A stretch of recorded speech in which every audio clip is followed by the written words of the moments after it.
Okay, Matt, so when it comes to moderating webinars, you're no rookie. No, I've done a few. So what advice would you give to people who are moderating a webinar for the first time? Yeah, I think no matter whether you're in a studio like this and you're in your seat or you're on the phone in a webinar, you've really got the same job. And so the first thing I would say is I would ask myself, am I right to be moderating this webinar? And what I mean by that is if you are very close to the content or you are call it a subject matter expert on the content, you're probably not the best person to sit in the moderator's chair. You're so close to it that when the people that have been brought in to speak start talking, you're going to want to interject. Yeah, you're going to want to interject, correct put your own spin on it. It's probably you should be over here and someone else should be sitting in that seat. Because the role of the moderator really is to handle logistics, set the stage, keep the time, and get out of the way.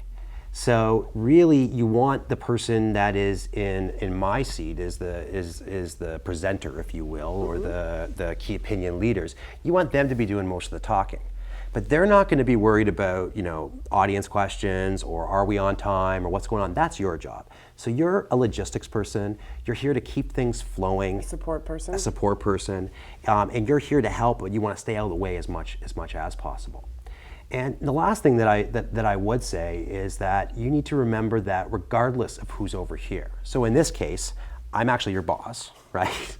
And so you on day to day you do what I tell you to do. But in the webinar that we shot earlier today or that we delivered earlier today, you're in charge.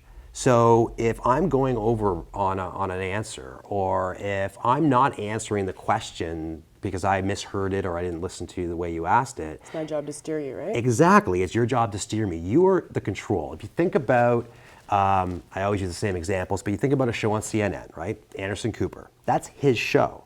Even though everyone else on that show are the ones that are contributing and informing what's going on. The experts on the presidential election or the expert on hurricanes or whatever it is. But Anderson is his show. And it's, as the moderator or the host, it really is your show. So I know that there might be some conflicting ideas there. Get out of the way, but it's your show. But just remember, it's on you to make the whole thing work. So assert that presence. Make sure that you set things up well, and then really get out of the way and let the experts do their thing.